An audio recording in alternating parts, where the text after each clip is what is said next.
use computer, he Oh, for can't. sure. Move people For around. You sure. guys we're all technologically Inept? No, Idiots. Andre's Yeah. inept. it all. Hey, welcome everyone to the Heroes World Podcast Quarantine Edition. That was great. Thanks for everyone for joining us. My name is Stupe, and I am your host for today's debacle. I'm joined as always with the owners and proprietors of Heroes World. That would be John and Andre. John and Andre, please say hello. What's up, folks? Hey guys, how's it going?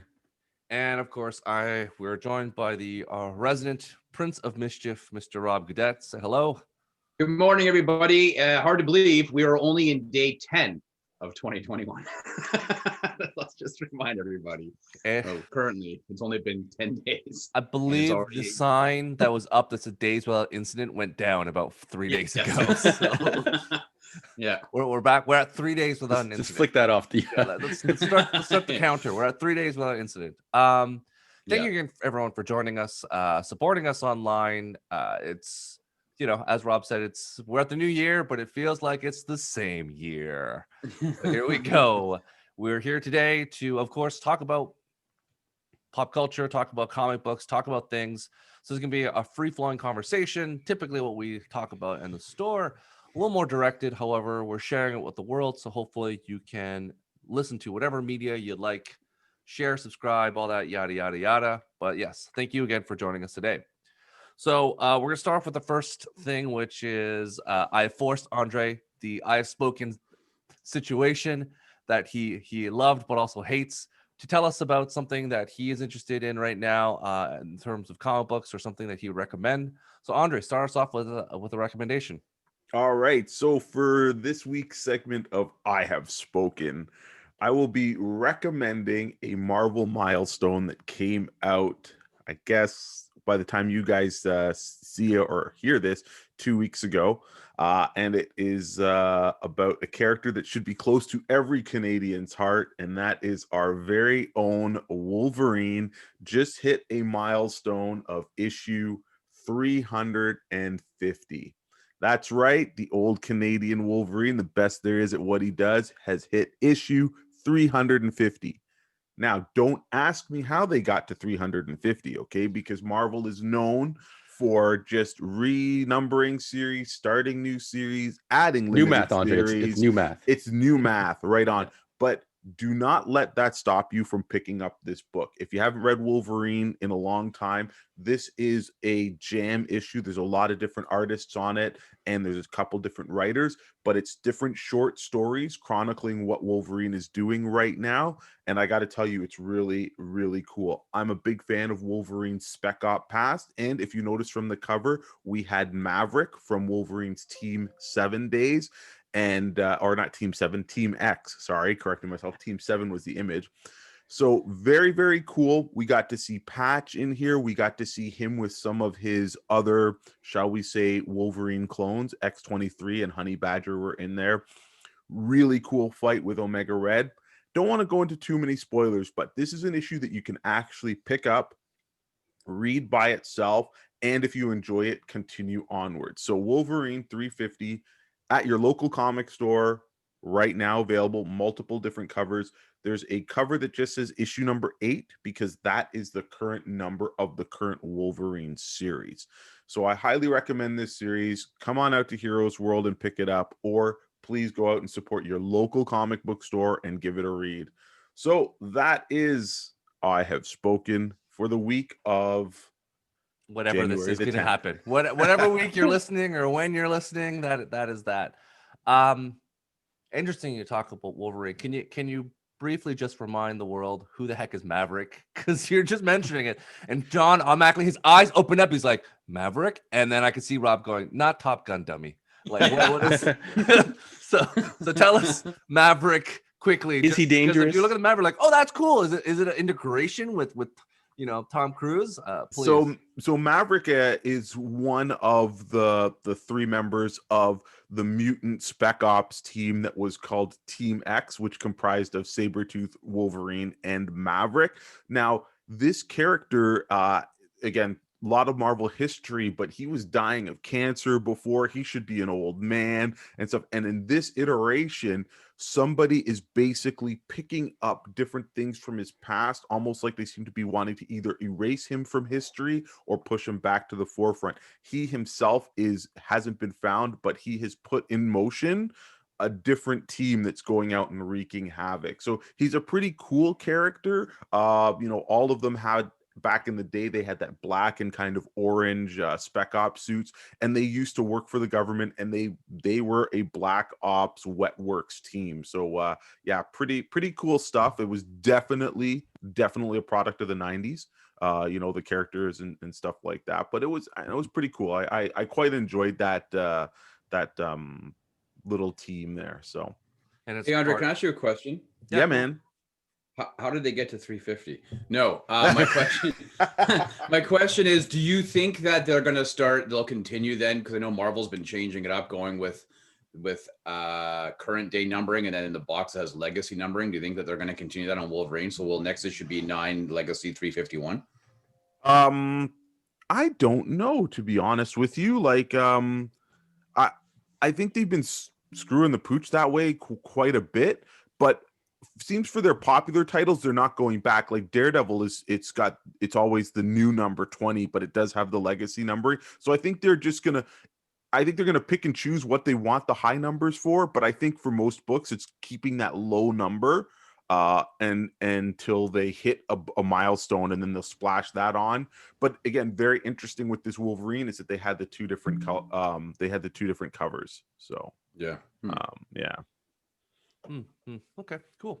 Thank you for sharing, Andre. So as Rob had mentioned, move into 2021, we've all been excited of things. Speaking of TV shows and movies that we're excited for 2021 and beyond, all of us have seen lots of pictures and videos and trailers getting hyped of the new year.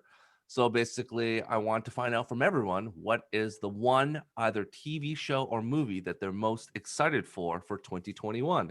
And again, I will start with John. So John, what is the one that you're most excited about? And I went comic book franchise. I don't know if that was a stipulation as part of this. I don't think it was in the instructions. But even when I was thinking of what is coming out in 21, I kind of like have forgotten. So the only thing that kind of jumped out to me was Black Widow. So I'm pretty sure that's on the schedule for 2021. Yes. Scarlett Johansson returning, kind of finally getting her due. And you've probably heard it in this podcast a million times, we've always shown our love for Winter Soldier. So I was hoping that this movie was going to be along those lines of the Winter Soldier, more serious action, a little bit of comedy infused. So I would probably choose that one. And I think they've done a good job of not overhyping it right now, unlike some other properties that came out. Well, I think, John, that the trouble, and we can all agree that they've hyped it like 3 different times, Black Widow, with trailers and toys, and I think they're just holding back because there's nothing else they can do. Anything else they put out there, it really just ruins the movie. They put 2 awesome trailers already, and they have all that merch out there. So anything else they put out there, it really is cannibalizing. I don't think they can do anything else, which is why I think when you complained before about why haven't the Eternals or Shang-Chi put out anything else, it's kind of a conversation point that Rob was saying before. It's like they don't want to Charlie Brown us again. It's like, let's just wait and see how it is. And if it really is going to come out, we'll put something out, because anything we put out there, like think about that Fast 9 trailer. It seems like it was forever and a day ago. Like you're hyped for it, John Cena, and then when is that movie coming out? Yeah, like I forgot, like there's Fast 9, Top Gun is on the list, all these kind of movies that I was hyped for and I've just kind of forgot about. So the only one that kind of popped in my head right away was Black Widow. But you guys make a good point talking about like the merch and the promotion. Like how when Black Widow comes out, like are they going to re-release the t-shirts at stores? Are we going to be able to reorder those Marvel Legends toys? Sure, we'll have the trade paperbacks, but unfortunately that never really goes. So they have I think a big issue. Like at the store we just got in before Christmas, we got in the McFarlane Dune figures and they look fantastic. Now, what if that movie is amazing when it comes out? Are we even going to be able to get those toys? Do we buy them now and stock up? spoiler alert, we ain't gonna have the money to stock up and sit on product to be released when the movie. And are those companies like a McFarlane Toys are gonna say, oh yeah, we're gonna go back and reproduce these? Maybe by that point they'll be on series 3. So all these delays is it's marketing is going to be messy for going forward. And to your point, Andre, I think there's some, Marvel people have their hands tied because production in China, like if you wanted to find the spoilers for the Eternals toys, the Marvel Legend toys, the people are selling them on eBay now. Like they're out. Like you can buy them and everything. People they have their hands tied because production of that stuff was done way before and deals were done before. And to your point, you just can't hold in this inventory. You just got to get rid of it. So it happened before with Transformers, where that Transformers stuff came out like what, a year ago, John, as you were mentioning before. Yeah, So, Earthrise like a couple of years, but I feel like that's a whole different ball game. I think they dropped were the like, ball on that. Yeah, but definitely, like you said, these Black Widow figures, they came out like beginning of last year, probably. I think they were out like just before the new year. Had a Crimson Dynamo build a figure, Black Widow, Taskmaster, all this kind of stuff. So Taskmaster actually just went on super sale at EB Games for like $5 a figure. So they've already started clearing them out. So it's like, what are you going to do when it finally hits now, right? So it is troublesome, and that's what happens when I guess you kind of push things back. So, but to be fair, we can all agree the Taskmaster in the Marvel MCU does not look as cool as the comic book one. So I'm okay with that. Like, I think that's the reason why it's on sale for $5. the Taskmaster in the comic books looks amazing. And then you look at the Marvel one, and you're like, all right. I get why you did that way, but I want the real skull helmet, not the faux skull helmet. They got a skin in Fortnite. Fortnite killing it. Rob, how is the skin in Fortnite? Your thoughts? Sure. This looks great. All right, Rob. Now it's a great segue for it looks great. I'm ready for you to tell us what you're most excited for in 2021. This was tough because when Stu first sent me I said, dude, it's too much. Like, we gotta at least have a couple. And he was like dropping hammers, saying, no, one. And I got off messaging him. I was gonna, and then the farther Rob went, the more I was gonna throw Princes of the Universe in the background. I told him already. It's like old man reference. I was like, Rob, this is like the movie of The Good Son. You can only pick one. And then Rob was just like, yep, I get it. So, if anybody, everybody does a search online, you do, okay. I think everybody's automatic instinct is to go to movies because we've been without for most of 2020. So if you take a look at movie releases of 2021, you just Google it. There's a whole bunch of, and you're like, wow, I want to see this, I want to see that. But here's the reality, everybody. We have no idea if these are coming out when they're supposedly to be released. We have no clue. So I've had to shift away. And as much as there's a bunch of movies that I can't wait to see, I've had to shift over to the television because I think that we know that there are certain properties that are already committed to being. So at least that those are coming out on those dates. And I'm going to, unless it's DC, and then they've guaranteed it's coming out on their HBO Max. So right. So, but I am going to go with the streaming. I'm going to go with the Disney Plus, and I know everybody's going to be like, "Oh, you're going to go WandaVision or Falcon and Soldier." No, I'm not. I'm actually going to go with Loki. That to me is one of the most I'm anticipating. I think WandaVision looks great. Winter Soldier and Falcon looks great. But with Loki, with the inclusion of the time variant and Luke Owen Wilson, all right, I'm all for this. I'm a big fan of time travel stories as it is at any rate. You start throwing in Loki doing a kind of like a weird quantum leap type thing, and I'm all for it. We know that's coming out in May. That's already filmed, and they're just doing the finishing touches. So it's not like there's going to be any cause for delay on that.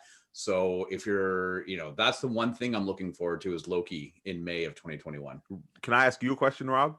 Sure. Do you think they're going to handle the time travel better in this series than they did in Infinity War and Endgame?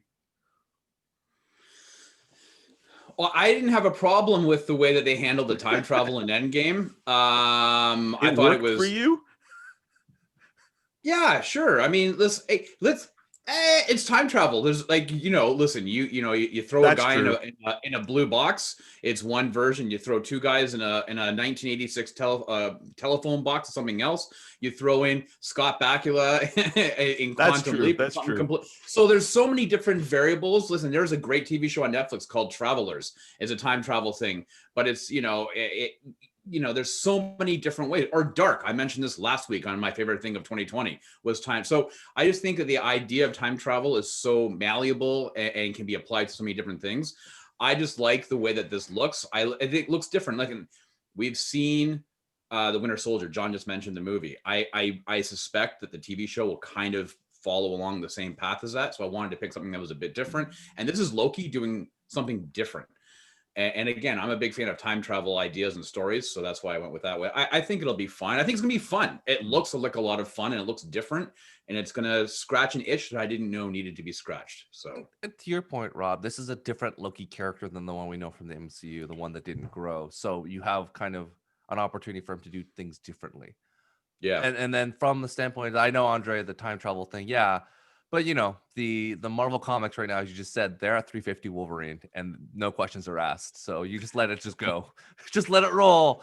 So well, it was so funny because he said that, and I looked at my '88 Wolverine #1 that I have on my wall here, and I was like, "What the heck? That's how long it's been." But I guess that's what it is. I mean, it just seems bananas to me, Is right? it going to be any worse, Andre? A sidebar. Is it going to be any worse than Flashpoint on DC, where they're going to bring in 3 Batman at once? Like, is it going to be any worse than that with Loki? Probably not. It's going to be on par.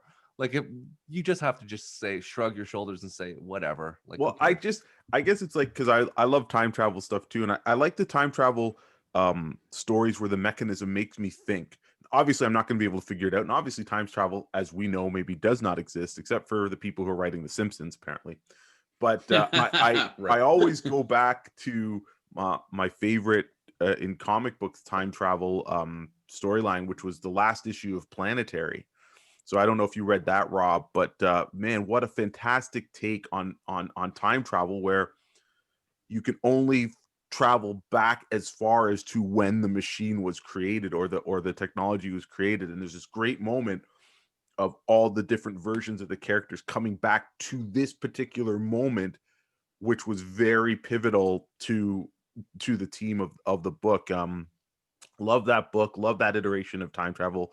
Warren Ellis and Cassidy doing a fantastic series. If you guys have never read Planetary, definitely check it out. Not just for the time travel though, but And Rob, if you I haven't read it, think put that on your list for sure. But you know what? I think people get upset when they think like they time travel. They feel that there is actual rules about time travel. And I hate to tell and break people's bubble. The rules for time travel only exist to fulfill the story which time travel is being used. There are no actual rules because as far as we know, time travel actually doesn't exist. To be So fair, it's to be fair, Rob, there's only one movie, Primer, that is the example of time travel where they sat down and it was vetted by a scientist and everything. And that was if you're going to do time travel, this is the way that theoretically through science that operates. And sure. it's similar to, I'm sure that Warren Ellis took the exact same thing. Primer was like 2004. And it was essentially, he sat down with a couple grad students and whatnot, and they filmed this movie based on same thing you said, Andre. They built a machine and you can only time travel to that moment you walked into the machine. So the moment you walked in there, that's the one point you go back to. So again, they went through a whole bunch of went through a bunch of science and equations and whatnot. It's like if time travel is going to operate, this is the only way that it could operate.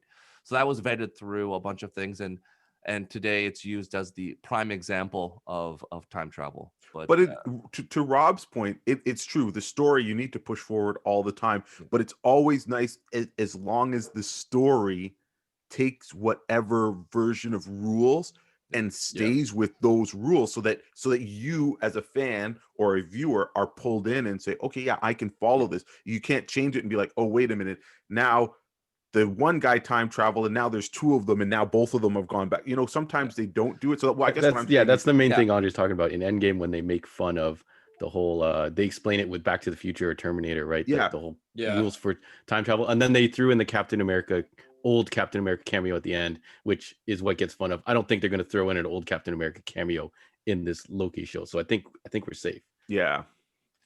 Yeah, it's we don't know because Marvel is already suspension of disbelief. We watch Winter Soldier, Marvel, Captain America go to that ship, and he flat out murdered people. Like just Captain America kicking someone in the chest, your heart That would guy's dead. explode.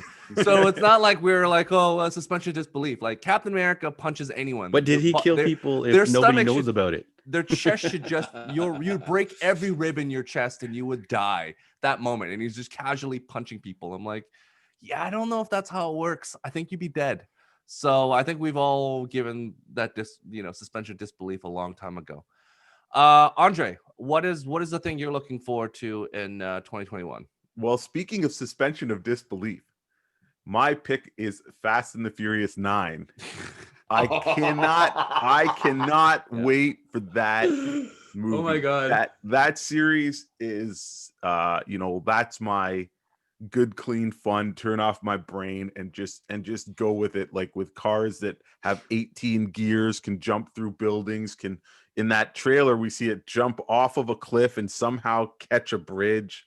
Man, it's so ridiculous. I love it. Like, from the fifth movie on, from Fast 4, it became an action franchise. Every movie they keep upping the notch, except for we're not including Hobbs and Shaw in my Fast. It's there. It counts. Universe. It doesn't matter. It's in. I don't own it. It's not in my collection, so it doesn't count. But I have all of the movies, and I've been looking forward to it. This movie has the best chance to get me back into a theater because, again, since 4, I've seen all of them in like IMAX.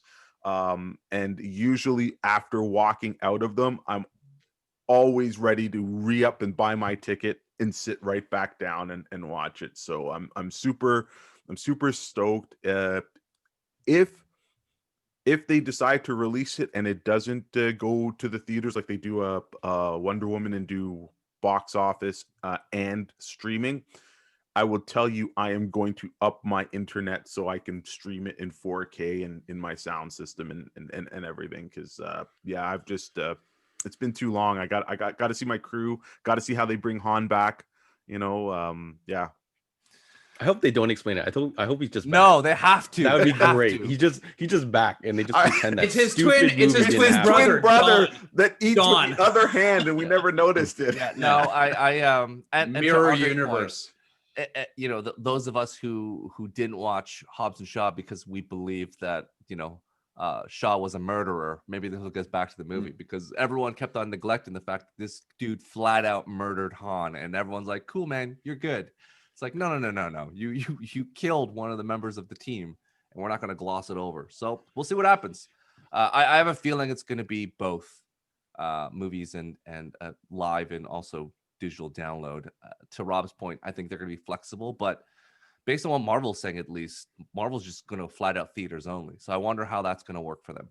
But that's 3 or 4 Don't months forget, from though, now, right? we are recording. Yes, exactly. We're recording this in January. Black Widow, John's picks is scheduled for beginning of May. So we do have 5 months in which things could slow down in terms of the infection rate. But who knows? I think once you get closer to the end of April, decisions will be made. I think there's a lot of movies that are scheduled to come out in April that we might not be seeing in theaters. So that's just a sad reality of things. So I think Black Widow's on that cusp, to be very honest with you. But here's the thing: it's that may be true. Your statement for North America and Europe, but in lots of places other around the world, things are back to normal, like in China. So they're not going to lose that China money for Black Widow because for the first time ever, the largest market in the world for movies right now is China. The most watched movie in the world was from China. The highest grossing movie was from China. So, there's a market there and they love their MCU movies. It is to them like Fast and Furious. Those are the two franchises head to head in China. So I can imagine they're just going to say, well, we might as well make money somewhere and we'll deal with the ramifications after. Yeah. Because unfortunately, they tried in Star Wars, and no one in China cares about Star Wars. So, well, listen, John and I just mentioned on the Sidekick show last week that Wonder Woman had grossed 118 million worldwide, and 80% of that came from overseas markets. So yes, there is obviously some, as much as people may or may not enjoy that movie, there are some. It is making some money. probably more than I think we had thought they was going to.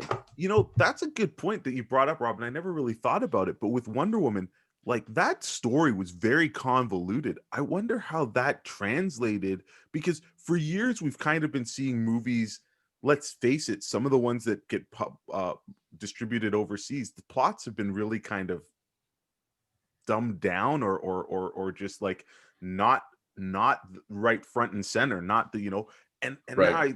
I wonder how people were like Andre, did they, this wasn't Citizen Kane. It was a dude no, that I know, wanted but wishes. but So it was like that was still the movie. it was still, I would say, more convoluted than a lot of other movies that have come out. So that's, you know, it's interesting that it made so much money overseas.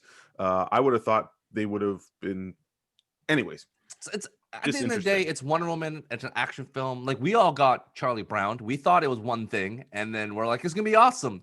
And the ball was taken away from us, and we all fell on our butts. So this is, you know, it's not the first time. But I'm used to it. Yeah, it's because Stu keeps telling me. So my back is. It's not the first time we've seen a trailer, Andre, that looked awesome. Rob has many examples of times where he had his wife or past at that point when they were dating a movie, and there's like, this is the trailer, and they went, and this is the exact opposite of it. So he's been probably Charlie Brown more than anyone else. Correct, Rob? Actually true. So, you know, it's so true. a trailer. My wife won't watch trailers anymore. Like I'll show her, she's like, I don't even want to look at it. Stop it. I don't like it. It's stupid. So yeah, you're right. I've been hooped a few times. Yeah, whether it was Sin City or The Spirit or a lot of basically just Frank Miller stuff for Rob. So Yeah. Batman. All right, and that's a great segue because you know, talking about Wonder Woman 1984, that was the movie that I think everyone on this this panel was hyped about. We anticipated it with bated breath. It was something that, man, this is going to change things. It's going to be amazing, and it Charlie Browned us all. So all of us went away going, huh. So here is the other side of the coin, the movie that you think is going to be the biggest disappointment, the biggest letdown of 2021. What's the property or the movie, the TV show that, John, you can foresee is going to be the one that's going to just make us all frown and just go, I wasn't "Man." calling it that this was going to be a flop. I'm saying it has potential to be as big a flop as Well, this is we'll judge you later, Rod. WW84, which can be a some picked people up as liked it. whatever movie. Some people liked Yeah, it. no, So again, totally. But the general populace. I have two choices. So if anyone else picked this choice, I can switch to another one. no, you I'm just calling, go. I'm calling the Snyder Cut. Just because there's so much hype. Yeah. They're dropping so much things about it. There's, oh, Jared Leto's coming back. Oh, Joe Manganiello is coming back. They're like all these little tidbits of news. And then what if that cameo for Joker is like a hot 2 frames? You know what I mean? And everyone's getting hype and going, oh, you know what, Jared Leto's going to get a second chance to play this, going to get to, you know, redeem his Joker. I'm like, how much time are they going to give this guy in reshoots that they're going to kind of like shoehorn into this original movie that was cut together I don't know how many years ago. So I think the expectation level is as high as Wonder Woman 84 at this point now, because now I don't remember if any of you guys remember when the Schneider Cut was announced. It was when we first started doing this, so it's probably been almost a year. Yeah. So similar hype train to Wonder Woman, even more so because it's the main news that drops. It's the main trending thing. Anytime someone drops something Snyder, it becomes the trending YouTube video reactions, all that kind of stuff. Don't you think, John, that the news has now also mitigated kind of our expectations? Say, hey, this is not a shared universe movie. This is a Snyderverse. Like, just enjoy what it is. There's nothing. No, that's gonna I branch think from people are it. going crazy. Like you can see it. so? You can see it in the comments. If you say anything negative, not to say that, you know, we want to bash, like anyone wants to bash it, but if you say anything that's like, oh, you know, I don't think it's going to live up to this, people will jump in and be like, no, it's going to. So I feel like just the hype level, and I hope I'm completely wrong. I hope it blows everything out of the water. I am excited for it, but I'm worried that hype level has just gone too high. It's think an echo chamber. Yeah. Yeah. I think also too, like John says, every time they drop an image, they're like, oh, this is an unused shot of Wonder Woman. And there's all these people are just like, yeah, let's see it. And then you see, it might be a shot that's in there for 2 seconds. Yeah. You know, yeah. So it's at this point, I don't know why people have this, you know, uber expectation. Like I think everybody thinks this 4.5 hours or 4 hours of what it is, they think this is going to be the savior of the DC movie universe, and it doesn't have the budget to be, and there's not a lot of new stuff. So I don't know, like I think people should be more realistic in their expectations, especially considering how long it's been and stuff like that. I'm just worried that the hype train is too high, and if you've ever watched a movie and then you watch the unrated or extended cut and you watch it and you go, what was new? I'm worried that that's going to happen, that you're going to watch it and be like, oh, what was the new stuff? You know what I mean? Some of it's different. I feel like, to Andre, to your point, we're such a culture now of one or the other, whether it's DC and Marvel, like you're either one or the other, and one has to win, and you have to have a winner. Is that when you have DC people, fanboys that care about it, are passionate about it, they just keep on getting made fun of, or like the Marvel people are like, but you're not this, you're not that, and it puts people's back against the wall. Again, it's not any type of, there's no competition. But in their mind, when they talk about it, it's like, well, no, this is a competition, and you're not winning. So they take it very seriously, and their backs against the wall. That's just our society now. It's you're one or the other. There's no in between. So it's it's weird. Yeah, Rob. I think we're finding ourselves at a point where, listen, I've never made, and I'll be very honest, I've always been excited when this thing came out. I might have swelled myself a few times when the announcement. I was excited. We're at a point though, where, as John says, the hype level has intensified so much that now there's a little bit of a detraction happening, because now Snyder's coming out, or a cinematographer's coming out saying, well, there's only really 8 more minutes and we've only done 8 shots that are new. There's so much disinformation that it starts to almost the static and the noise surrounding it is now drowning out the actual release. So I'm with John in that I'm excited for it. If it came out in 2020, I think it wouldn't be that high, yeah. right? Well, he has the potential to be the new 184 of 2021.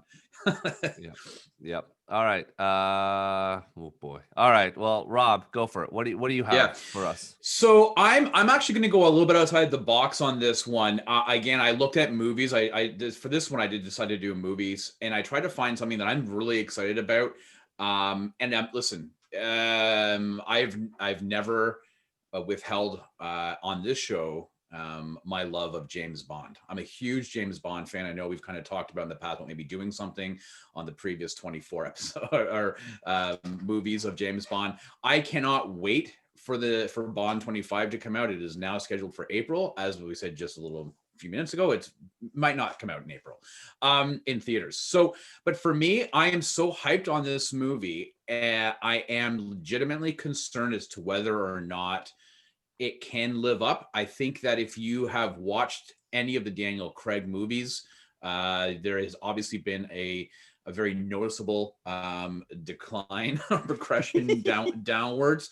I do get concerned about. I think the director, he was the guy who directed all the first season of Kara Fukuyama, True Detective. So I'm hyped for his direction. I think it's going to be great in terms of that. I just worry about the story. There's been a lot of problems with this movie getting into production.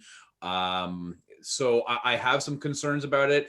I also have some concerns. Listen, Daniel Craig was great in those first few movies, but as you start to notice, he's getting a little bit older. And it's the one thing about the later Bond movies, in terms of like the Roger Moores and even the Sean Connery, you're past your best before date, and it sucks. It's ageism maybe, but you don't look like you can actually portray the character as he was meant to be portrayed when you're in your 50s and 60s. So I have some concern about that. So I think if any movie could replicate the hype and then the complete letdown of Wonder Woman 84, I'm going to say it's Bond. I'm hoping I'm wrong, but I wanted to put it out there that, well, Rob, man, it would not surprise me.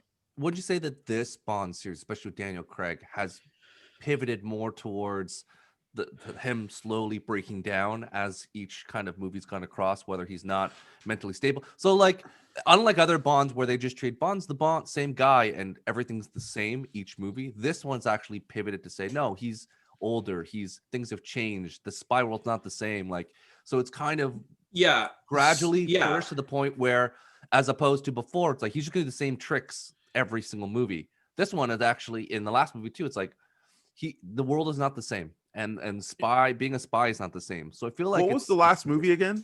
Spectre. Spectre. Yeah, Spectre. No, I agree with you, Stu. So if you actually look from Casino Royale right through to Spectre, There's an because arc. obviously Yep. we can't yes, the arc is, yes, you're right, his beginning and now his downward descent towards the end of his role as 007, which is vastly different from all the other 007 movies. There is one only other part was a connective thread, was on Her Majesty's Secret Service, and then it went over to the next one, You Only Live Twice, because he takes revenge for the death of his wife. So that's really the only other connective thread in those movies, and that was back in the 60s. So I do agree, this is completely unlike. This is a full story, a beginning, a middle, and an end. Yeah, total over 5 movies. But again, I'm okay with that progression of story. It starts to veer away from what the character is. It just becomes a shadow of what the James Bond character we've kind of grown to know and understand. And just like Andre, he's okay with these cars doing these, ridiculous, defying physics and gravity and everything else like that. We're okay with Bond having adventure after adventure after adventure, where you got the watch with the laser or with the grapple hook or the car. That's you have those staples. This series has obviously not had that. I do look forward to what happens in Bond 26 afterwards. A new Bond will come in. I'd like to see how they because not everything has to be an arc, a story. That's just the reality. Yeah. We have enough. You can have fun. But I think now in movies, they're trying to connect you to each one. So you have to watch each one in succession. But not every movie you have to do that. But Rob, do you think with earlier, before they even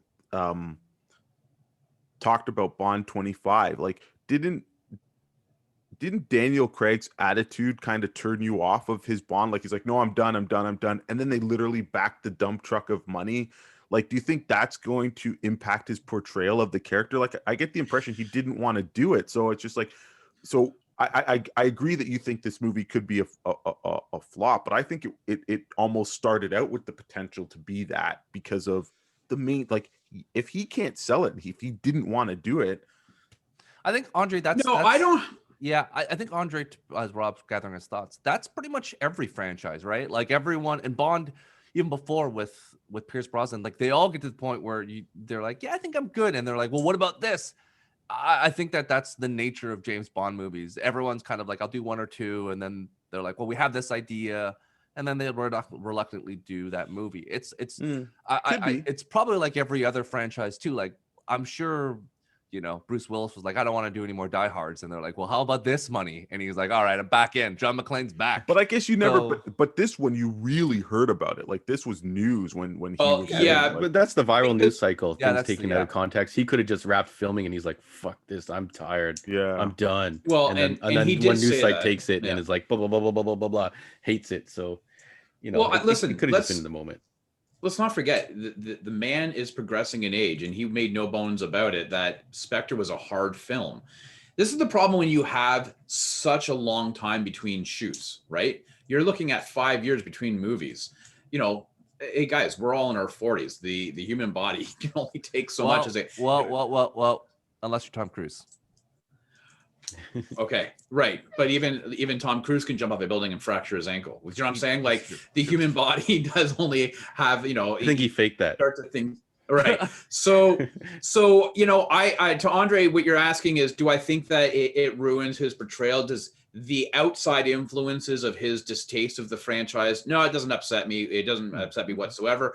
I would have loved to have seen the original writer and director for Bond 25 was Danny from Train Spotting. What was the director's name? Stu, the guy who did Train Spotting and anyways, he was the original director, and then he had a clash with the producers and with Daniel Craig. So I would have loved to have seen what his take on Bond would have been, but it is what it is. I'm excited. Danny Boyle, thank you. Yeah. So well, I'm excited for this movie. I think it looks great. I think, and I want to also emphasize, though, there are going to be a lot of people who are going to be really upset because we know that there is going to be a female 007. It's been pretty much hinted at in the trailers. Yeah, Naomi Harris, right?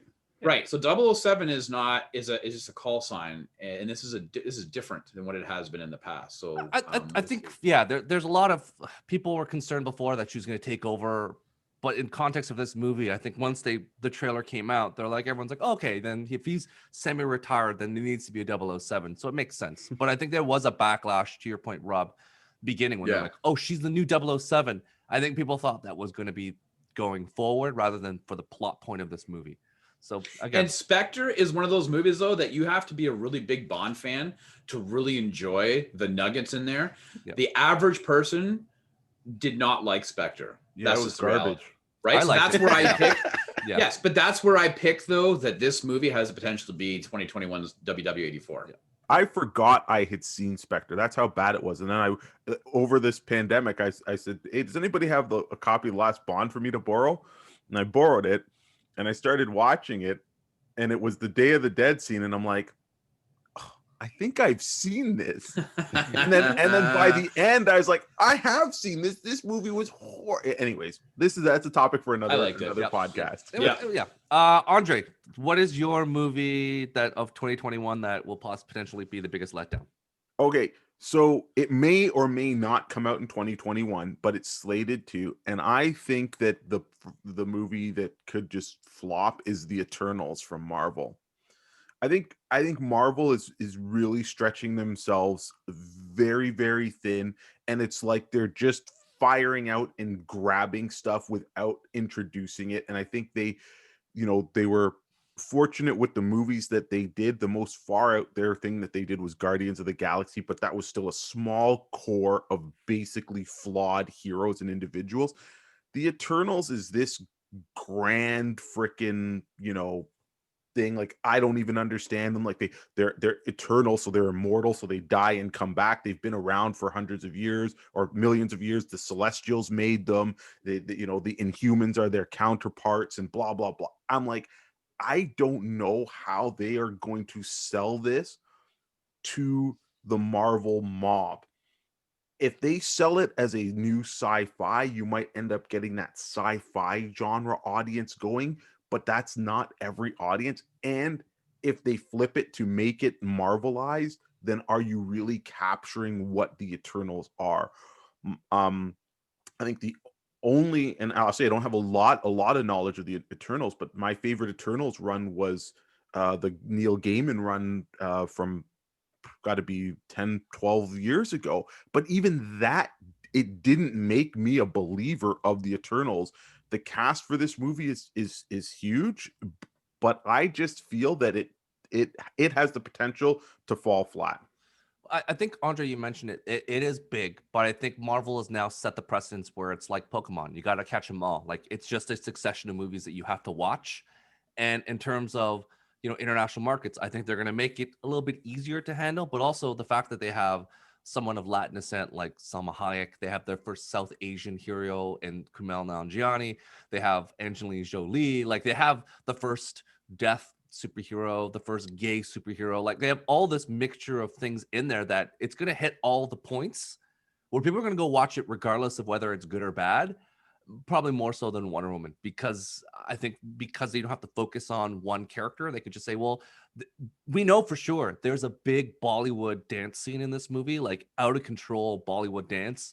And that's going to get people just to go to see that alone, just to see Kumail Nanjiani like just do something different that no one ever. But again, it might like everybody goes out to see it in the first week, and then after people see it, they're like, what the hell did we just watch? And then it doesn't. Now listen, I'm not trying to jinx it. I just think of any of the things that are coming out, I just think that's the one. And also could be expectation wise too. It's swinging for the fences, but if it hits, then really they've already kind of swung with Guardians and it worked out very well. So if they can do this as well.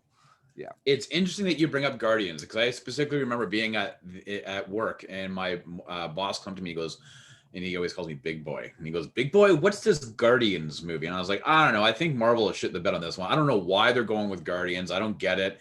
I don't know what they're thinking. And pleasantly surprised, blown away by it. I couldn't believe it was what it was, because my understanding of, because I read those comics back when I used to go camping as a kid. I remember having those.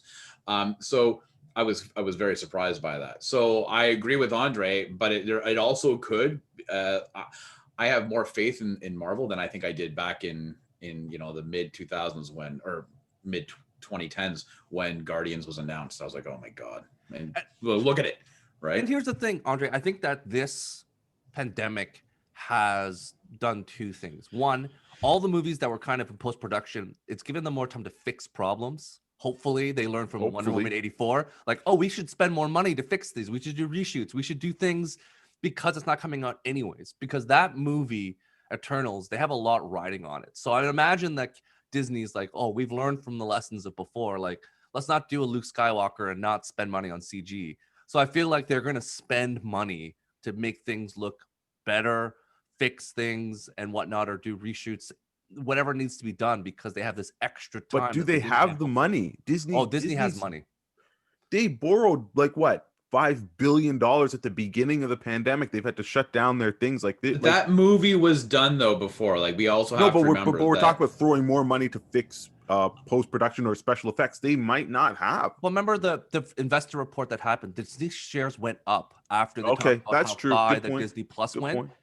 And again, Disney Plus is, you know, as Rob mentioned before, we don't know what's going to come out in movies, but we do know that Disney Plus now is what they're putting all their money in, and everything at the Disney Plus event, the Disney investor event, was about online content. It was the Discovery Channel stuff, the Marvel stuff, the Star Wars stuff. Like all the big announcements, to our surprise or no surprise, was TV shows and stuff that's going to go. And what, 200, they're saying 200 million subscribers is within reach. So if that's the case, and we see the downfall of Netflix coming very soon, just in terms of the junk they're putting out there, it could happen. Like this, they just have money. I agree with you. They're losing money, but if the streaming stuff continues to grow, they're going to make it all back up and just break even. But yeah. All right. So we have finished our thoughts on 2021, and we're moving on to something we haven't done in a long time. So typically we invite 5 people to do a fan cast, but this is a small, intimate gathering of 3 like-minded individuals. So I'm going to go around. We do know that they are recasting some people in the Marvel MCU in terms of characters. I know the rumors have said they like Daredevil, they like that actor, but they want to recast Charlie Cox, the Heroes for Hire. So I'm going to go around and ask the guys today. Charlie Cox, yeah, he's the only plus of all the Netflix. Him and John Baratheon were the 2 breakout stars. Jessica Jones, like those were the 3. Kristen Ritter, but some people would say, maybe the breakout star was with David Tennant. But nonetheless, there was some hits and some misses. But they are looking to potentially recast Heroes for Hire, specifically Iron Fist and Luke Cage. So John, being that we are on the hotline for Kevin Feige, and he is again a fan of ours and listens to us on the reg, John, who would you send your notes to as also an agent of CAA to say, here's my clients and they should be the new Heroes for Hire? Who are the new Luke Cage and Iron Fist, John? Okay, so Mr. Feige, you gotta switch it up. These characters have been around for a while. They've tried many different things, and I don't think they've ever kind of caught fire. So what you're gonna have to do is you're gonna have to go younger. So you're gonna want a bunch of cats that can run around with Tom Holland. You had a very successful show, Spider-Man Unlimited, which gave Spider-Man a team, which did feature Iron Fist, Luke Cage, White Tiger, and Nova. So what I did is I went younger. So I'm going with a little bit of younger cast, 20 to 30-year-olds. So Iron Fist, I'm gonna pick. I'm on my Cobra Kai kick. So playing Robbie Keenan, I've got what's his name again? Tanner Buchanan, who's the young kid who plays Johnny Lawrence's son. Good looking kid. He can handle martial arts choreography. These young kids are very flexible. Questionable. Yeah. So okay. He's a kid. He's like a young 20-year-old. He's not a seasoned stuntman, Stu. So you have to give him some credit there. And coming into the show with no martial arts experience whatsoever. So these kids can be easily molded into something. So I think he can pull it off. He can grow his hair out. In the TV show, he has his long hair. He can rock it short. He's good. Luke Cage, I went with another youngerish actor. Although he is a little bit older than Tanner Buchanan. I went with Stephen James. He's from a movie called Race that came out in 2016 where he played a track star. He's also a good-looking guy. Great shape. Yep. He's played a lot of athletes. He does usually play a serious part, so I think he'll be able to kind of like bring like a little bit of a kind of gravitas to the Luke Cage character. So I think that the two of them together on screen, running around potentially with Tom Holland, I think would make a nice mix, and you can start them off in a TV show similar to Miss Marvel or something like that. And bonus casting, I did cast White Tiger as Jenna Ortega. She played the young version of Jane the Virgin. Um, I don't know if she's here. There, she's. Yeah. I think she would look pretty good. I didn't have a casting for Nova. I don't know if I would actually include Nova because he has that kind of space element. They, I don't they know if got people that are gonna check lockdown. It's a whole different movie. Yeah, they went. They went. yeah, through so Nova that so I think if you have a team of these younger kids bringing up the new generation, I think that would work in my opinion. I'd be more excited to see this, and the young kids would care about Iron Fist and Luke Cage. All right. Well, thank you for sharing, John. Mr. Rob Gadet, what are your thoughts? Who do you got? Army Hammer. And Why then you gotta someone that come in starts and with take my Ty pick? and ends with Reese. Yeah. I actually did think about those two today, and I laughed to myself. And I was like, man, I would just do it just for John. Listen, man, we're fan casting, so I'm going to kind of throw out Whatever you want. name that is already in the Marvel, the MCU universe, but I went with Winston Duke, who plays M'Baku in Black Panther. He's only 34 years old, so he's first of all, he's tall as all hell. He's got the physical presence. He's got the acting chops as well to be able to portray Luke Cage. He's 34, which means you've got at least a good 10. So you got a good 3 movies in him, 10 to 12 years of movies. So I thought that he would be a great Luke Cage. And then for Danny Rand, I wanted to go a little bit different on this one. I chose, and I smiled because I figured, oh, for sure Stu's gonna like this. I at least hope he will. I chose Manny Jacinto from The Good Place. He played Jason Mendoza. I wanted to choose an actor. Again, he's 33, so he's right on with Winston Duke. But I wanted to choose an actor who could border both worlds of like the Caucasian world and the Asian world in terms of like he looks like he comes from money. He looks like an actor who can portray an individual who comes from money. And I thought it was important representation as well. And I really enjoy his portrayal as Jason Mendoza. Now I know he's also in Top Gun Maverick, and I've seen a couple little clips of him, and I'm sold as his portrayal as he has the chops to do in action movies. So I really chose 2 guys who I think that will have a longevity in the MCU, and I would love to see them both as Luke Cage and Danny Rand. And I think it's interesting that you pick character or actors who can balance out between serious and comedy, because you can see that both of them can have done some serious stuff, but in terms of comedy, they can also there's some lightheartedness that I don't think that, as much as I enjoyed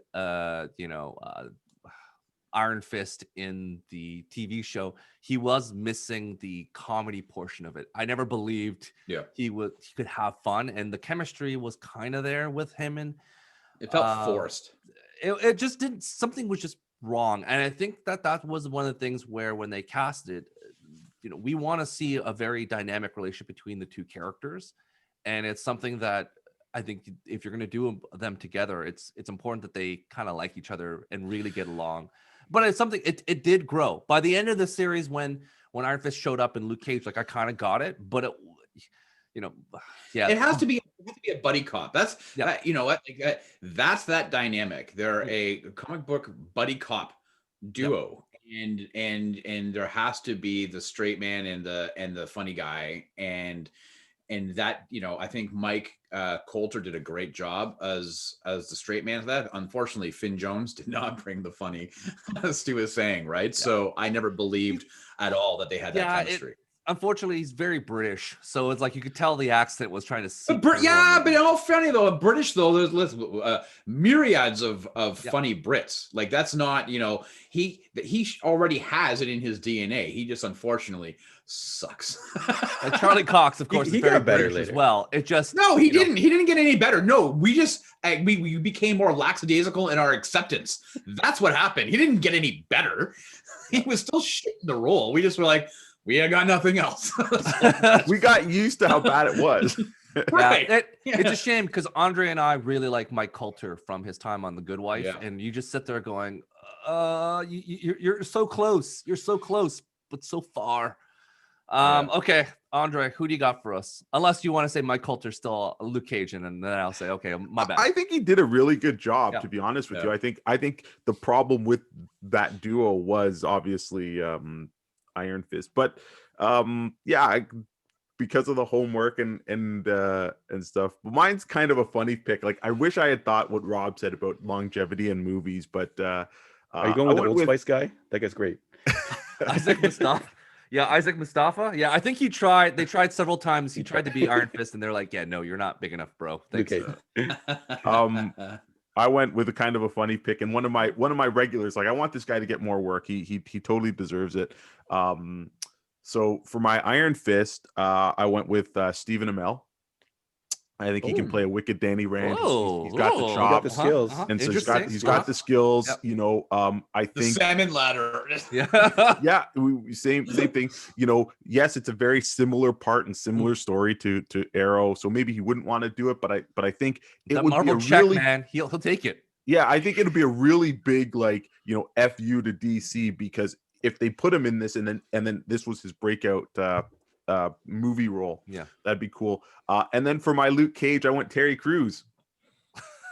Tierra Terry Crews, Sweet Christmas. That's all you need, man. That would be like, and I think that, like, once Rob mentioned buddy cop, I think the two of them could do that, and it would be kind of funny. Sure, maybe you'd only get one special or one TV movie out of it or whatever, or a couple Disney Plus episodes, but that'd be a pretty good.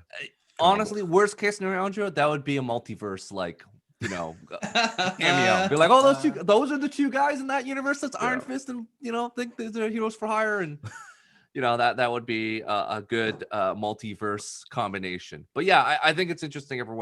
John was thinking long term is how long he get this in movies and stuff. But I think, I feel like no one ever kind of like the character has its fan base, but it's never being able to accumulate new guys. So like, I think you have to backtrack and show their relationship growing instead of having them be like a bunch of best I think to bros Rob's right point, you need to find the two guys that work together first and then break them out. I think it was the reverse they did, which are like, we're gonna find two guys and then we're gonna bring them together, and that is not the case. You can't just listen. It is random guys together. It is not hard to create chemistry within the first 20 minutes of a movie. We can all look at Lethal Weapon. You had two characters who were individually came together, and right away they had that chemistry, that dichotomy, and you completely believe the buddy cop chemistry within 20 minutes of that movie. Not the TV movie, show. right? No. So it is not difficult. As Stu said, you can't do individual and then combine them up. You actually need them to work off each other to then go off. I think, Rob, it's the difficulty of casting the two people that have the chemistry, but it's not difficult to relay that on the screen. So to find the people that get along with each other in the casting process, that's why they do all the time, where it's like they sign one guy first, and then they keep on bringing guys in until they find the right mix. So, you know, I think they did them dirty in Heroes for Hire, but again, there was also some convoluted stuff in both those shows. I think I was a big fan of Luke Cage in season 1, and then season 2. Was it called Heroes for Hire or Defenders? What are they doing? Right? Defenders was the Netflix show. They didn't become Heroes for Hire until like the very end of. I don't think they ever were Heroes for Hire.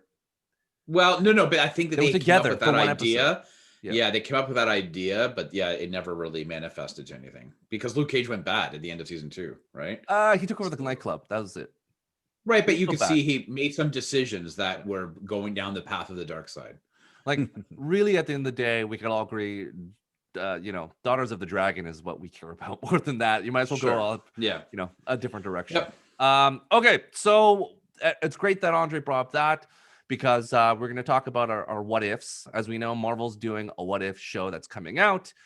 So I want everyone to, you know, starting with John, to give us your best what if pitch. What's a crazy idea where Tyrese shows up and he gets given the Infinity Gauntlet, and then he shapes the universe to his will, where him and The Rock are best friends again. So what is your what if idea, John, for the folks at Marvel? That's a good idea. That's a good idea. I like that one, Stu. I think I'm going to go with that. But then Army Hammer has to come in and stop him, and then the battle begins. You know, there we go. John, what do you got for us? I don't know. I was racking my brain, and I had to stay away from Marvel because Marvel does a lot of random like what ifs, and they've covered like, what if Age of Apocalypse continued, all these kind of stuff. Mhm. So I went to the DC universe. I wasn't sure if you were going to be in the mix or not, but I'm probably just going to go with what if DC stuck with Dick Grayson as Batman.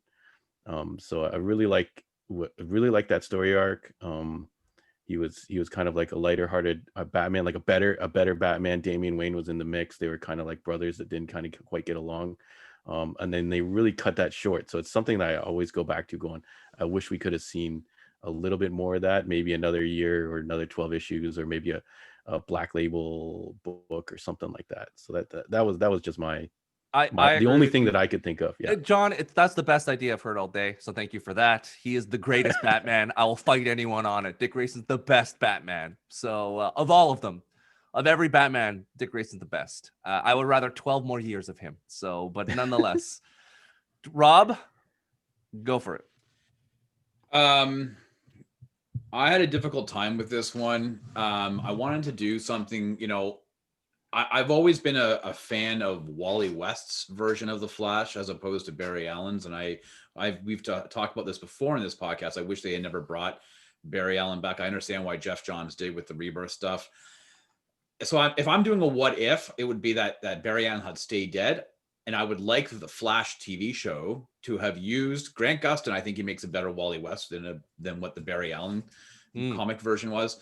And I would love to have 6 solid seasons of a Wally West Flash, and then something to happen that Barry comes back. And now you've got, because Gustin will move on. Now you've got a Barry Allen Flash resuming the mantle, and you've got all of those stories from the past to fill in that gap. Very Lost style, where you have a lot of flashbacks to earlier things that will tie into his present role as resuming of the Flash, going forward for another 6 seasons. You have 12 solid seasons of a Flash TV show broken up between 2 different characters who quite evenly hold the mantle of that character. To me, that's a hell of a lot of fun. I would love to have seen that. Rob, and I would like the fans to know at home that listening, Rob only came with this idea because guess who he's casting as Barry Allen? A little man named Army Hammer, who comes to save the day. Army Hammer comes and is like, hey, what's up, everyone? I'm Barry Allen. You'd be like, oh, Rob is like, I'm in, baby. I'm in. I just think Army has the gravitas. He's got the chin. He's a Flash that's been there. He understands. His bottom mouth would look fantastic in a cowl. These are things, a costume. Army Hammer. Don't forget, this is a guy who was going to be Batman at one point. So let's, he has the chin. Listen, I've always I'm not talking about, for those who are listening and thinking, what are you talking about? Wally West just destroyed people, Tom King's Heroes and Crisis. No, I'm talking about like Wally West from the 90s, end of the 80s into the 90s, like that. He was the Flash. He's much more of the Flash, as far as I'm concerned, than what Barry Allen was.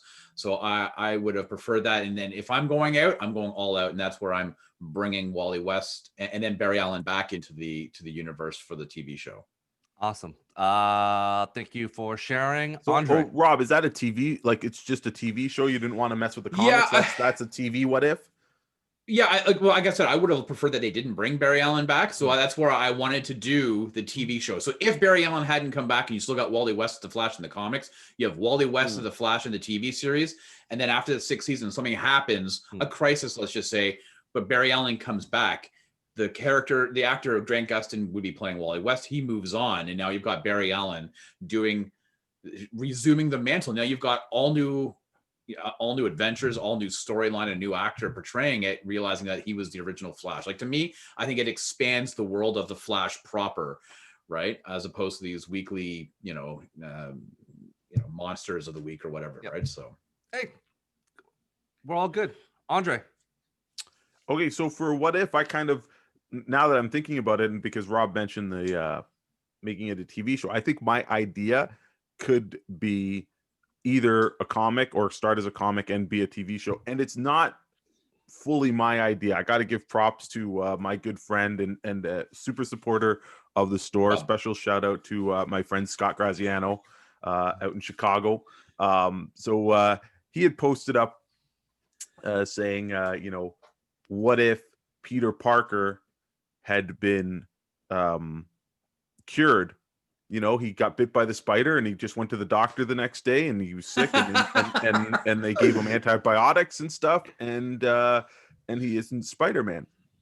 And that really got my wheels turning because, you know, we've always seen, you know, with great power comes great responsibility, and he becomes this really good hero. But what if Peter Parker could have explored and used his brain? Like, you know, like what if he became, you know, a doctor? Like he breezed through high school. He didn't like it. He's like, you know what, I'm a genius. He goes, and then he goes to university, and bam, like let's say Aunt May instead of Uncle Ben, Aunt May dies of cancer. Boom, he's pushed to cure cancer, and all of a sudden we have a Peter Parker that changes the whole world, which is more than he could have done as Spider-Man. Yes, Spider-Man saves individual people on a day-by-day basis, right? So one question, Andre, in this world, is Uncle Ben, did he die still or did he not die? No, so this it would change. In my version, what would have happened would have been, if you said it now, you would be like, you know, Uncle Ben wouldn't die, like you know, and I would change it so that, let's say, hypothetically speaking, I've been thinking about it, saying that, you know, the medical bills for Peter's thing are expensive. So Aunt May is the one that takes a second job, and maybe she is a cashier or a grocery mart that gets held up, and she dies or she gets sick or something. And then that's kind of like the flip, and that's his motivating factor to end up doing these things, and it pushes him. And I would make it that I would really push on that nerd, you know, aspect. Like, you know, like he doesn't get friends. Like, you know, Gwen Stacy says hi, but he doesn't get Mary Jane. They keep making fun of him, and then he's just like, no, I'm out, forget these losers, like, you know what I mean? And then he goes, and then all of a sudden those are like the lessons that you push into this comic book or TV series, because that's what comics are. They're about teaching us lessons and stuff like that, and we can see these different things, but we always see that person who's downtrodden or the outcast, they get the powers, and then their alter ego is cool or whatever. So I think it'd be really neat if, you know, he just went this other way. So you say, yeah, you know what? It's great to be smart. It's great to be driven. It's great to be a doctor or to be a scientist. There's nothing, you know, that's a bad stigma, especially now where people don't like science or whatever. Like they're not listening to science. I think that would be like, you know, a really cool story.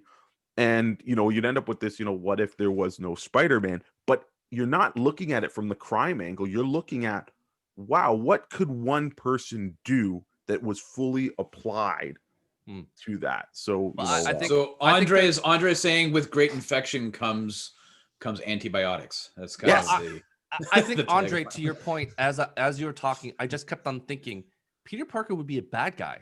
He wouldn't be a good guy. He'd be Doom. He would be the head of AIM. Like Peter would be part of AIM, and he would be working with MODOK to kill people, because if everyone's making fun of him, he'd be like, I don't know. I think I'm a bad guy. Like I'm doing my own thing. He would be a scientist.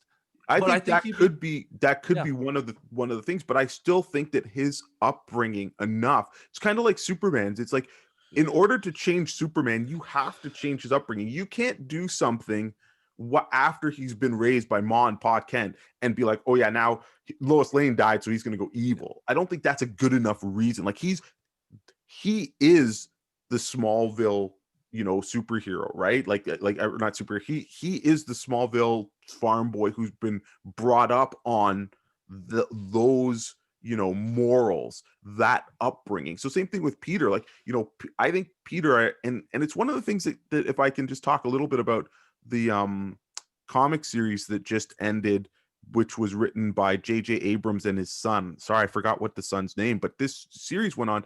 And in the first couple issues of this series, we find out that Peter Parker has a son, and Mary Jane dies, and Peter leaves his son to be raised by his aunt. So Aunt May's still alive in this. And I'm like, you know, that is something that I could never see Peter Parker doing. Like, he knows what it's like to have lost his parents, both of them, and then to be raised by his aunt and uncle. And he knew how hard it was for Aunt May to raise him.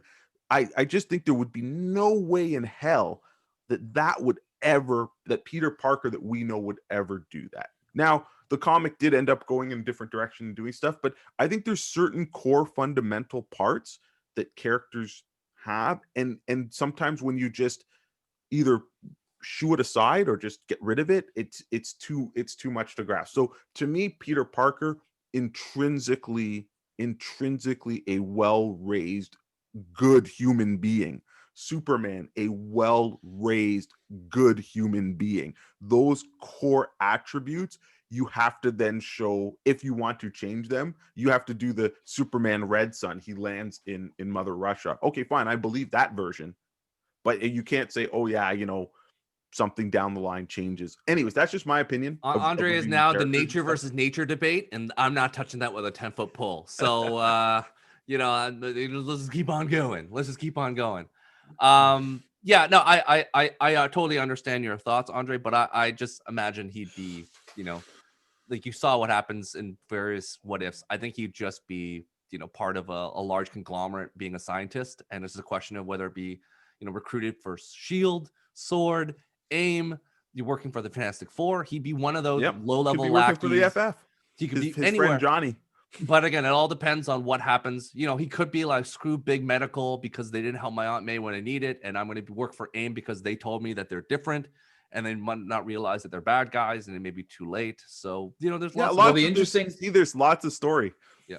But the interesting idea about Andre's pick, though, is that it wipes out a whole bunch of characters who are derivative of Spider-Man. So it'd be interesting to see what happens to those characters as well. So I like Andre's idea because it does then present so many different challenges of what happens with these different what characters. happens with Ben Reilly? Where would the Scarlet Spider be? I don't know if I like this idea anymore. So, there would be no there'd be no Ben Reilly. Although there'd he be might, no Green Goblin. Oh boy, the ramifications are just like there's no Batman. See? There'd be lots of cascading effects. Yeah. Okay, so as we're slowly finishing up soon, I got one more question to ask the panel today, and then we'll do our wrap-ups. As Andre mentioned before, about Fast and Furious, we've always talked, or the internet has talked, specifically SNL, when The Rock did a monologue, that he is franchise Viagra. He is the guy you send in when things are going wrong. He boosts sales. He makes things better. He's The Rock, Dwayne Johnson. So I'm going to ask everyone here on the panel a simple question. As we know, that's the case. We are all avid readers of comics. So if you could choose any character from any universe to throw into a comic book to make it awesome, to make it that's currently maybe underperforming or not popular, if you could throw one character to make it awesome, to change it up, to make it unique, to get people interested, what would that character be and what's that comic? John, you're up. I think it's hard, like, because if you just take a Batman and throw him into an Outsiders book or whatever, it might work at first, but in the long run, they have that. They've done it already, John. Sometimes sometimes doesn't pay off, right? When you just take a hot character and dump him into something else. I never said how long. You could be a cameo. You could do whatever you want. I'll leave it up to you.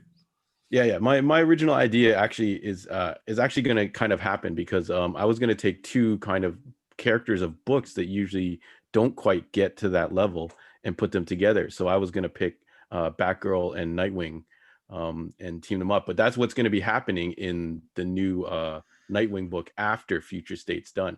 So you kind of like create a duo, and you could actually gear this book at different readers. You could add a romance element and try to catch your non-traditional readers, have them be a couple, or they could just be a cool superhero dynamic. So since they're actually already making that one, I would actually pair up two other, like, we know Batman is king, but the other Trinity. So what's for the some current reason, book right now you're going to pick? Because that's the question. What's the current book?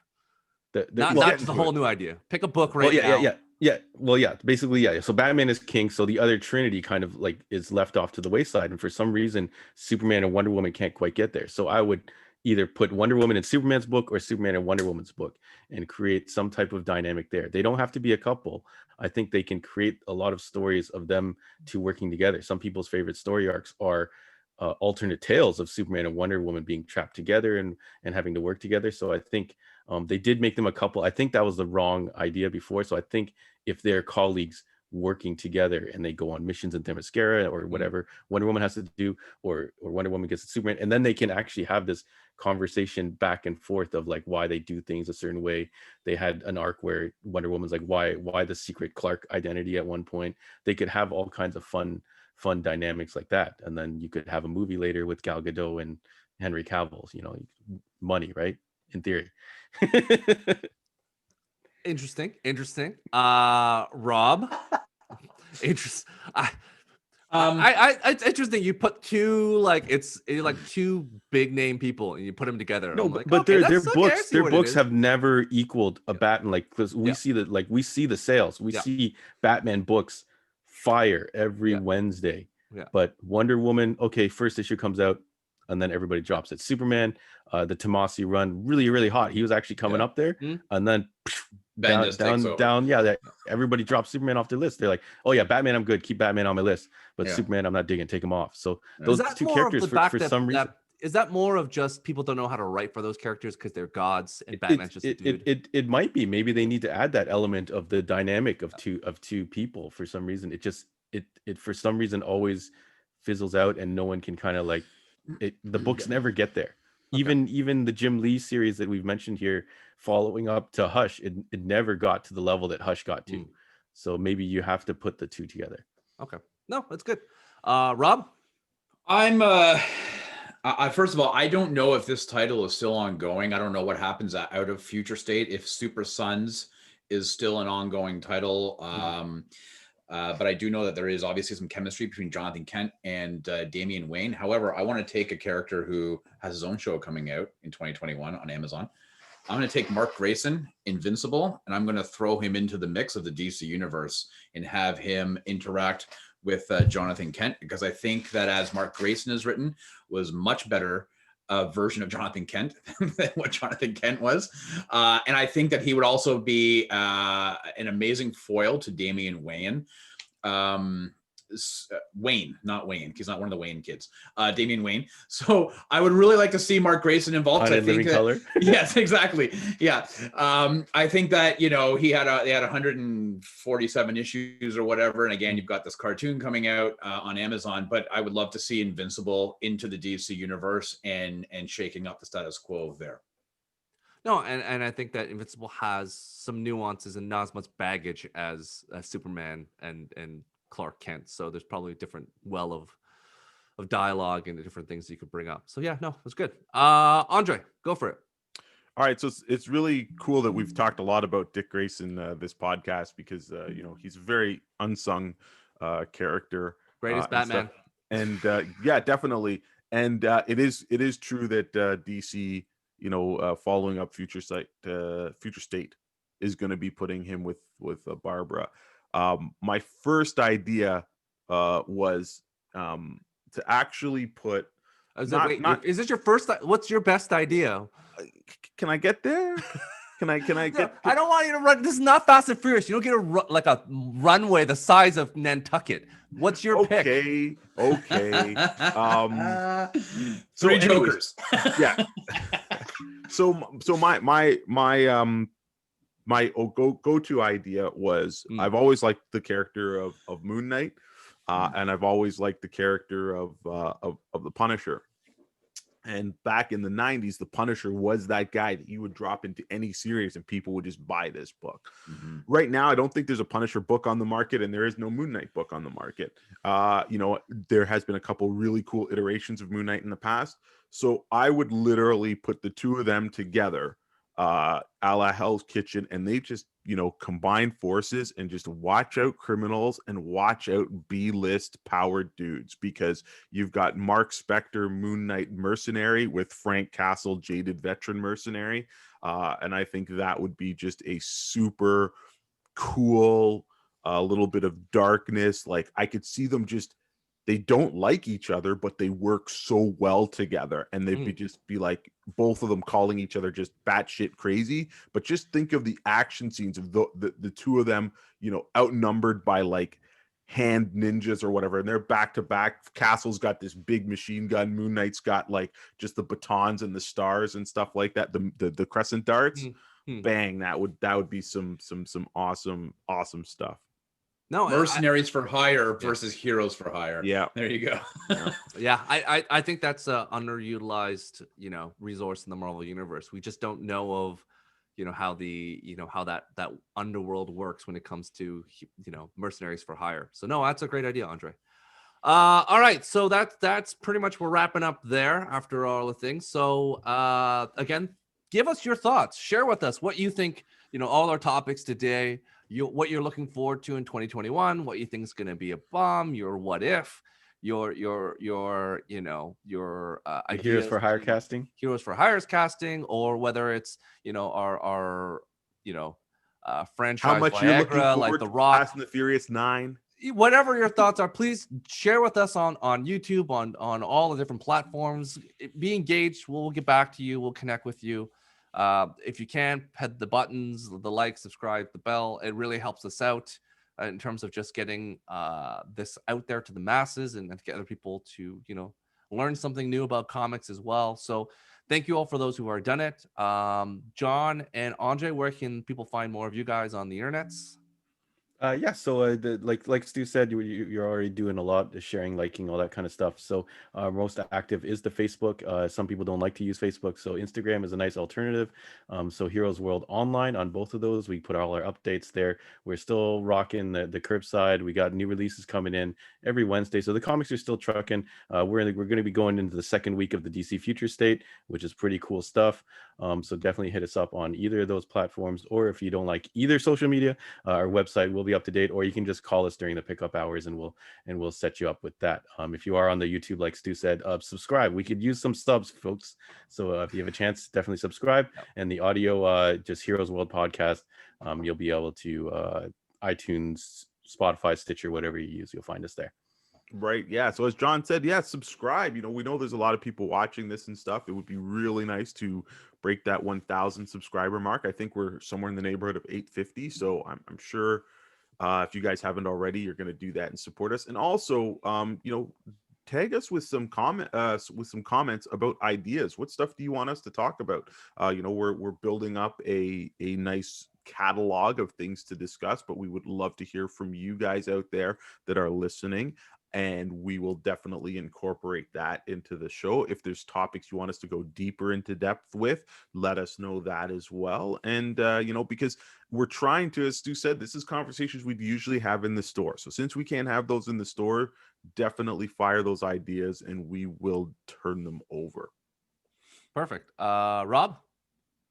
So you can find me on Twitter and Instagram at Rob Gadet. You can also find John and I doing the Heroes World podcast as a sidekick show on Mondays at 8:00. So that's why it's important to subscribe to the YouTube channel, because then you get your notifications as well. I'll mention that John jumped on randomly last week on Tuesday with Timbo Slice and his brother and a friend from his past. They reviewed some Cobra Kai stuff. So that's why it's important to do the subscription and the notification bell on YouTube, so that way you do get notifications of when new shows are coming up. But Heroes World Sidekick on Mondays at 8, we are live, and we'll finalize the bracket. So by the time you listen to this, we will have just finalized our bracket for the best 80s action movies. So we ask you to join us, to follow along with us on YouTube, Facebook, Twitch, and wherever you're going to get your pod, and be part of it. We have a huge chat group that goes on and puts their comments in. So it's been a lot of fun. So you can find us there. Perfect. As always, thank you for your support. Be safe out there in these trying times. Support your local store, as Andre mentioned before. Anything can help at this point.